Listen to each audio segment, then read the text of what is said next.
Is Omas Anyanwu, co-founder of ChatKYC and host of the AI Compliance Lab. Today, I'm joined by a very illustrious guest, Christiana and Yanwu, who is the co-founder, chief product officer of ChatKYC, and is also my wife. So, Christiana, I'll hand over to you to introduce yourself. Hi guys. My name is Christiana and I am the co-founder of ChatKYC, as I said. I have about a decade of experience in product management, and now more formally AI. That's me. Most of you already know who I am, but Omar Sanyango, as I said, I've worked, come from a legal background originally, and I've worked in risk and compliance spaces across traditional banking, consulting, fintech, and crypto over the last 11 or so years. So, Christiana, let's get into it. Why are we here? How are we here? How did Chat KYC come to be? It was actually your Well, idea, so I'll leave it to you to take away. should I tell the real story, which is It's me being pissed so off all the time. yeah. So at the time, Omas and I were living in Dublin. He was working as a head of compliance and MLRO out there.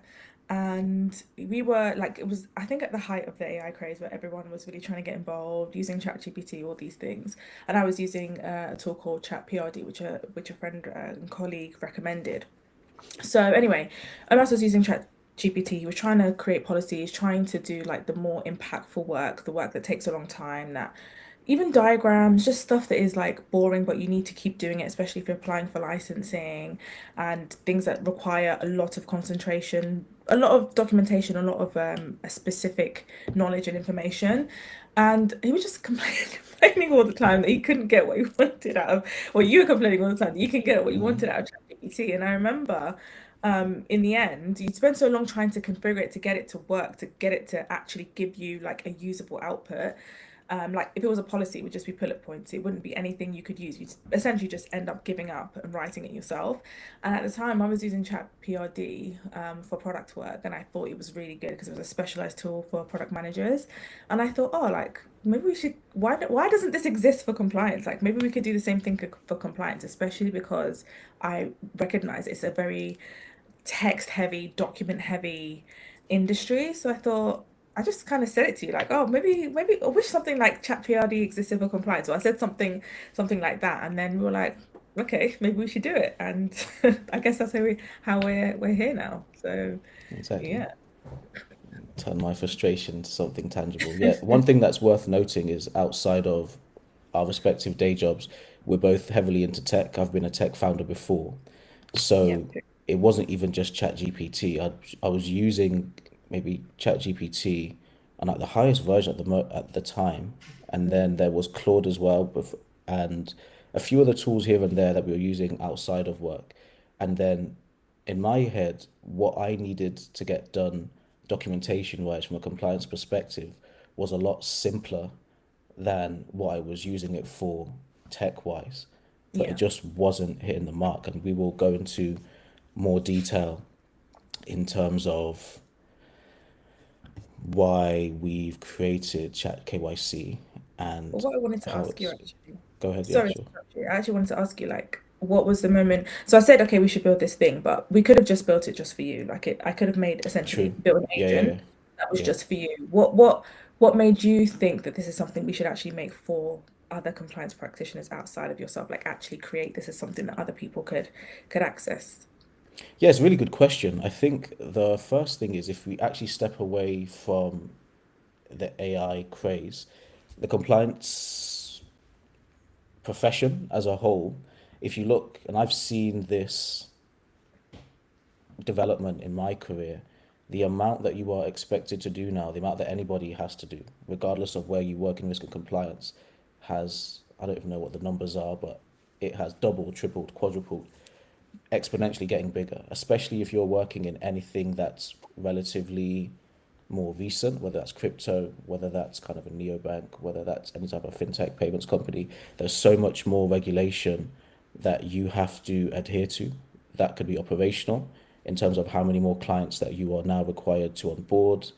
If you're working in the second line, the amount of documentation that you need to keep on top of. Not just creation, that's actually the easiest bit, but the regular maintenance of that documentation, making sure that it's still useful for your firm. The list goes on. There's so much more that compliance professionals, risk and compliance professionals have to do now. I thought, hold on, this goes beyond just something that I can use for myself. Everybody would benefit from this tool, regardless of where they work in compliance or risk. So that's kind of where the idea came from, that actually instead of just having my own like personal helper, this is something that the anything that can help risk and compliance professionals, A, take back time and use that time maybe for something else, whatever that is in your firm. That might be instead of spending maybe days and weeks writing the policies, you can get that done quicker and actually work on face to face time with your first line training, making sure that they understand how to implement those policies. Whatever that means in terms of giving you back time, that's something everybody in the risk and compliance profession or could benefit from. And then secondly, it's not just about getting back time, it's also just about increasing the allowing you to be able to do more. Yeah. So I've been in this position a few times now. You'll come into an organization, especially if they're like an early stage startup, and you may be the first and only compliance professional, or maybe there's a few of you there. And for where the company is at that time, they you simply do not have the hires. That could be for budget reasons. That could just be it takes time to hire people, it takes time to build a team. Chat KYC is like having an additional member or additional two or three members in your team, depending on what you're doing. So that's what led to it being more than just a personal assistant for myself. And actually, this is something that everybody globally, because I've worked across a number of jurisdictions, can benefit from.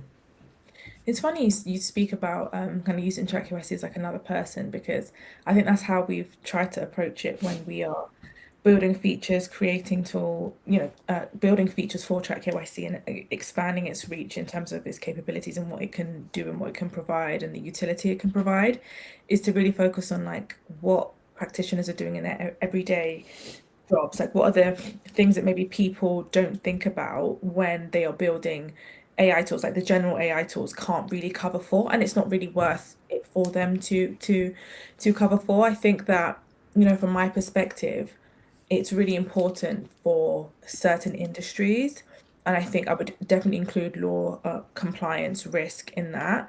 To have specialized tools. I think that Yeah. the general tools are always going to be super useful. I'm not saying not discouraging anyone from using them, but I think you need with industries that are highly specialized and they require so much knowledge and time and information and resource and time investment.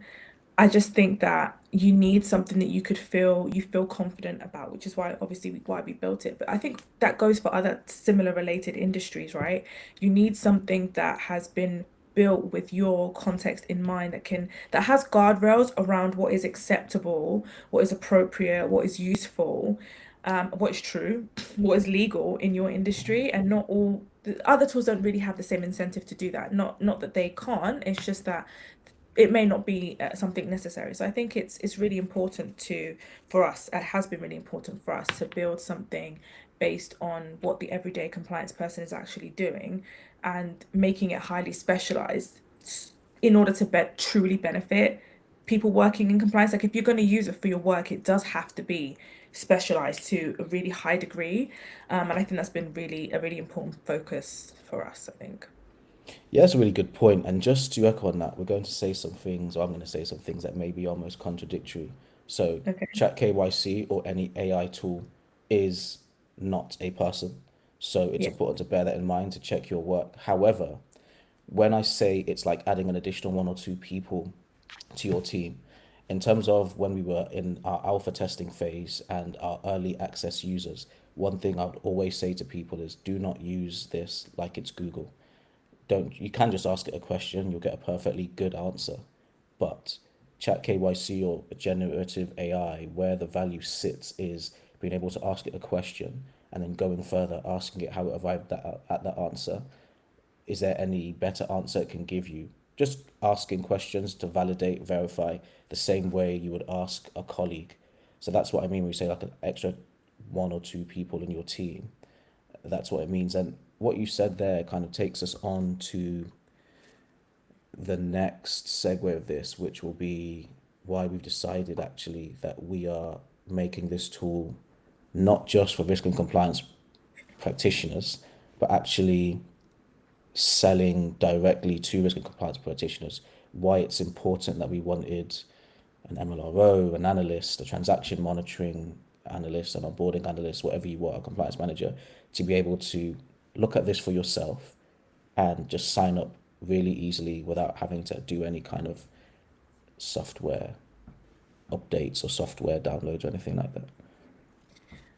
Well, when I think of it, obviously I'm using myself because I'm a consultant. I work for myself, and I have to manage all of my work and the things that I deliver for clients, and obviously hand those things off over to them. But also some of that is my own intellectual property, and I find that I think in the world of work today, for a lot of people, whether you have a permanent role or you work for yourself, there is a lot of precariousness sometimes. Sometimes you aren't able to maintain the work that you have done and keep it for yourself as well. I'm not talking about company sensitive things. I'm just talking about ideas that you might have had, a particular framework that you might have come up with. Like you're not able to own that.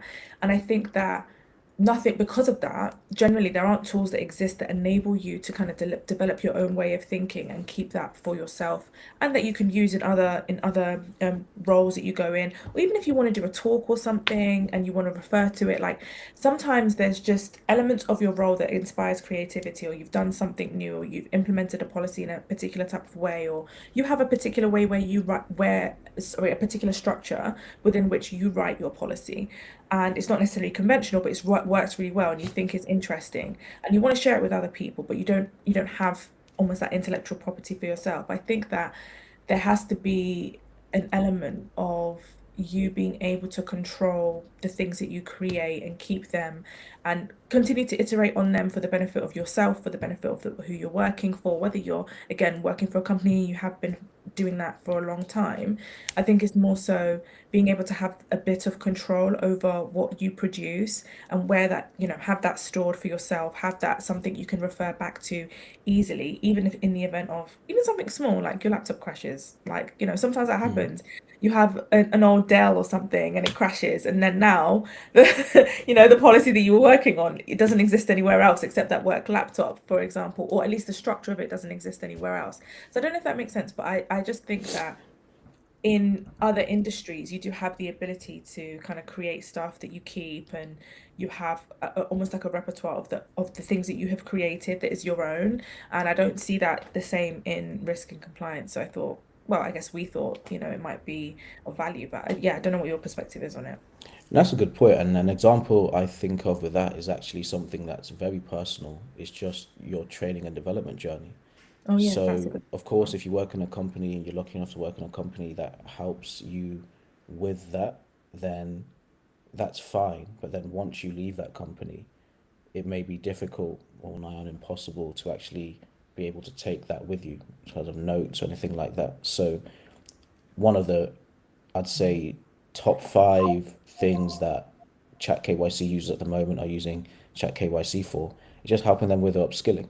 So whether one. that's you're working in the same role, a new regulation is coming out, and you want to kind of have some very focused research time on that regulation, or actually some people that I want to be an MLRO. I'm working as an analyst at the moment. I'm working in Right. the first line. I want to transition to the second line. Being able to like keep a track of all your questions, the answers, and what you have done, and basically build a tracker for yourself. With Chat KYC as an example, you can have that forever essentially. That's not tied to any company laptop or anything like that. And I guess more broadly, why I thought it would be best, or what we thought it would be best to sell or provide this directly to risk and compliance professionals is it's not something that's really done. So, for obvious reasons, that makes sense. If you've got a screening tool or transaction monitoring Right. tool, that's different, right? Because ultimately, outside of the context of that company, you're not going to be screening thousands of transactions or hundreds of transactions yourself. But with regards to generative AI, outside of the, how do I put it, the mainstream tools like GPTs, Claude, Gemini, and we were actually inspired by Claire Vaux at ChatPRD to do this. Mm-hmm. It just makes sense to have something that has been built. So I still work as a risk and compliance professional. So everything we do, yes, we have yourself and the engineering team from a products and development perspective, but everything is geared around what do people do. So when people provide us feedback, it's about how we are making this tool better for a risk and compliance professional, not how do we make this tool better to sell to a company. That is a massive difference that anybody that has worked in a compliance profession has experienced, because you'll know with like big enterprise tools, sometimes or a lot of the time, depending on the tool, depending on what you're doing, yes, you can use this tool to screen, you can use this tool as a client lifecycle management system, but it's not quite intuitive. It's not, you as the professional that is using it, you sometimes feel it misses the mark on certain things. So that's very important, even in terms of how we develop. So we're not trying to sell this to a company or deal with a procurement team or anything like that. This is simply what would a professional in this space want to do and how would they want to do it. So quite simply, that was inspiration behind it. If I was trying to get a tool, which I was, and I couldn't find one, because that's what actually happened. We Yeah, didn't yeah, mention. yeah. So when we saw what Clairvaux was doing in the product world, my next thing was essentially, well, maybe somebody's cooked something up for compliance that True, true. could be We used, did look, and there wasn't. So we thought, let's yeah. make it Let's do it. ourselves. Yeah. Yeah, I actually think it's interesting. I think the point that you make is a good one. I think because we've built for individual people, I can understand why, you know, people might have just questions about AI, especially if Yeah. they've never used AI before. They don't understand particularly what to look out for. Actually, I think is a good one. Like people might have their skepticisms about AI in general, but I think people don't know how to actually assess a tool and be like, Yeah. okay, maybe this is the right thing for me to use, this is the wrong thing for me to use. And I think the benefit of using something specialized like ChatKYC or any specialized tool in your industry is that you don't have to provide it with so much context. Like if you're using a Yeah. Claude or a GPT, you have to give it a lot of context about what you're doing, where you work. I mean, when you're prompting, the more context, the better, right? Generally, when it comes to AI, no matter what tool you're using. But in terms of pointing the AI in the right direction, you have to do that a lot more when you're using a general tool versus ChatKYC only draws on regulations. It only draws on things based on your jurisdiction, based on what industry you work in, what service you provide, that kind of thing. So I think that those elements are stuff that people should be thinking about when they're kind of using AI. But from your perspective, as someone who works in the space, what are some of the kind of concerns for those who are not using it? Like some people just don't use AI at all, it seems, in the compliance industry for their work for good reason. I think there's skepticism. But what are your thoughts about kind of like what those fears Yeah. are, how you No, assess it? there's definitely having kind of one leg in the tech world. There's a huge difference between kind of AI dropped. I think we were using it back in like 2022, and Yeah, then the yeah, conversation has only picked up now, like 4 years later. So even personally, huge difference. That being said, given the industry that I work in and that anybody else works in as a risk and compliance professional, being a skeptic is good. It's good to yeah, ask questions, it's good to challenge. And Chat KYC, our idea behind developing it was to give you a tool that will help you challenge it and challenge anything else you need to challenge to get to the most appropriate output for what you are doing. For people that haven't used AI at all, I would say start. We are in kind of a modern era that is just the pace at which this technology is evolving is phenomenal. And put yourself in a position as a professional, whether that is chat KYC or anything else you decide to use first to dip your toe in.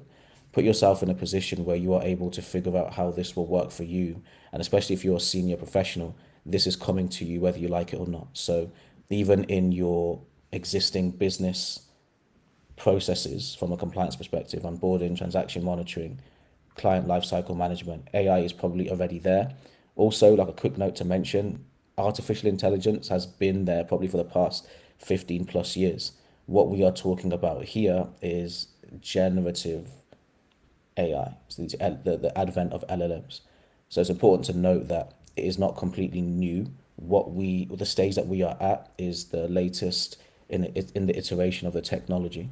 So I would say pick something very simple, ask a question, and take it from there. I think as well with Chat KYC, what the idea behind what sets it apart from other tools is that focus on challenge.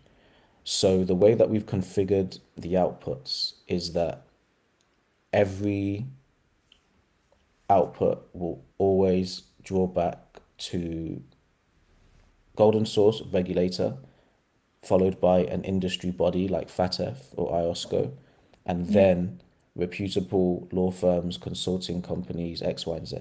So when you say something, every answer gives you the reference, the source, which you can then check, which you should be checking anyway. So we have developed the tool in a way in which we prompt you to check. It can be tempting to just fling things out and just go with an answer. We have not developed the tool in that vein. And then, secondly, when it comes to methodology, something that is super important, let's say if you're working on building a compliance strategy for your new stablecoin firm, why you've decided to pursue certain countries over others, why you've decided to offer the services you do, why your risk ratings are what they are.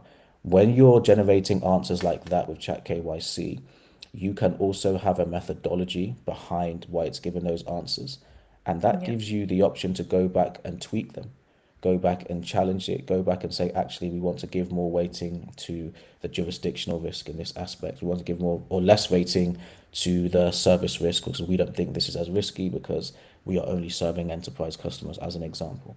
So I think that's really important and kind of touches on what I discussed with IO in the last lab.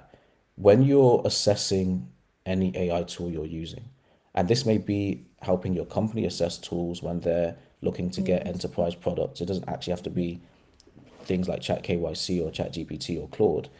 It's important to keep these things I just mentioned in mind. Kind of what are you trying to achieve? Does it help you achieve it? Are you able to defend those outputs to your internal, external auditor, to a regulator? If you're having to go back in 6 months' time, are you able to clearly draw or establish an answer as to why How you you got that? how you got there, why you calibrated the system the way you did, and the important question, does it work and does it give you the answers that you need, and do you have a mechanism in place to establish whether it's giving you what you need? So I think that's super important when kind of choosing an AI tool, especially for people, I've spoken about this before, that have the personal liability that heads of compliance do, heads of risk do, MLROs do. This isn't just about your firm, it's also about you. And one thing I keep on saying, and I will keep on saying it, is no matter the how advanced this technology gets, there will not be a situation I see where a regulator will allow you to give the blame to At all. negative outcomes to an agentic technology or an Correct. AI tech stack or anything like that. I mean, the same as now. If you configure your transaction monitoring tool in a way that doesn't make sense for your firm and you miss a bunch of transactions and one of those are sanctioned or linked to terrorist hits, you can't blame that on the transaction monitoring tool. Your firm is going to be held accountable for that breach. And that's exactly the same with AI. Yeah, I think that one interesting thing that you touched on is like you still need to be accountable for the work that you produce. And one thing we've tried to 100%. do with TrackUIC is still give you something workable, useful, like 20-page policies, whatever the length, full policies, proper documentation, but it still requires your input, your review, your challenge if necessary, for you to put your own spin on it, for you to edit it, for you to own the piece of work that has been generated. It's a draft from which you can reasonably work from and actually will reasonably save you time, but it's not something that you can close your eyes and just like kind of Yeah, go yeah, yeah. with. It requires your input, and we did that deliberately because it's not a tool to replace you, it's something to help you and arm you in your work. And I think that, like, as we wrap up in terms of key takeaways, obviously I don't work in compliance, but mine would be have your framework for assessing, what tools you're using, and don't shy away from specialized tools, like tools that can save you time, even just on explaining your context, explaining why certain concepts are important, or actually things that seem small are actually quite significant. All of those things, not having to do that, can always be of benefit to you when you're doing actual work in a way that maybe general tools cannot do for industries that are highly specialized and regulated, like compliance. That would be my tip to the compliance community. Hi guys. Or bye. Yeah. Yeah, no, on that point, I would encourage everybody, whatever tools you use, if you either you're using some already or you're not using them at all, get involved and take your work essentially to the next level. The regulatory landscape, as I've said before, is growing at a faster and faster pace. There's more that we have to cover. And ultimately, I think, and one of the reasons we developed this platform is as risk and compliance practitioners, we, the people that use this technology, we're often like not the first and sometimes towards the last set of people that are consulted on the development of technology that we'll be using in our day to day. We should be driving that conversation and saying what works and what doesn't work. But that can't happen unless we're actually using these tools. So I would encourage you, it is of great benefit, not just to your career, but to your day to day work to essentially use AI in your work. Like right now, it almost feels a bit early, but as I said, we've been using these tools since 2022 and compliance will get there, but give whether it's ChatKYC, whether it's anything else, start using tools and establish practically the useful things that you can do in your daily profession, your daily practice. Yeah, one thing that just actually came to mind as well is to like you don't have to be an expert to start with AI. I think it can be very 100%. intimidating. As someone who like trains others and organizations and teams on how to use AI, you don't have to know how to build an agent, really and truly. And I think this is where tools like ChatKYC or similar tools can do the work for you. Like, yes, you might have a very highly specific workflow that you need to build that is relevant just for you, but most of those things can be done by a tool that you simply just pay for and you click a button and it works. And I think that sometimes can stop the barrier to entry. Nothing like that exists for compliance. So you have a lot of talks on how to build this AI agent, how to build, Yeah. a regulatory monitoring agent, how to, and those things are good, but not everybody should need that level of technical capability in order to engage with AI and see benefit from it. And that's part of the reason behind ChatKYC. We just want to make it easy for people to actually leverage really highly specialized, complex, agentic workflows without having to know what any of those words mean, without having Yeah. to Yeah. Yeah. configure anything, answer a few questions, click a few buttons, and be able to actually see that the value from this like highly complex technology without having to know too much about it other than it works for you.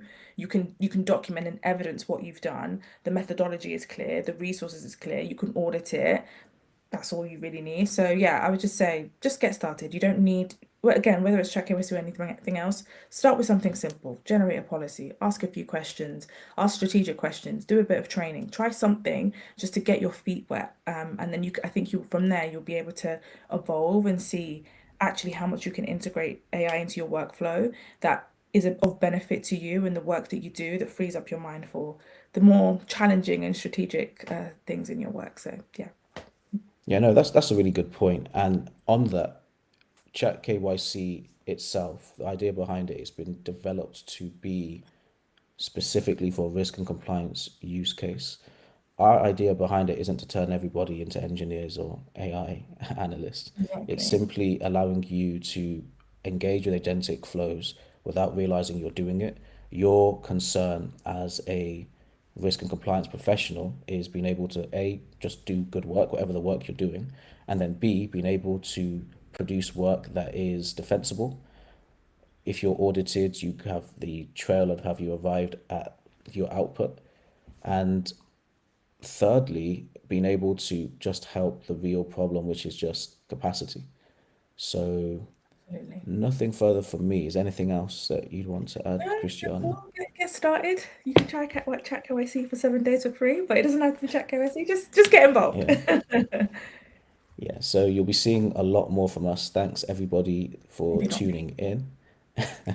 And till next time, thanks, Christiana. It's been a pleasure. Till next time, enjoy. Bye, bye, bye, bye. Bye. Bye.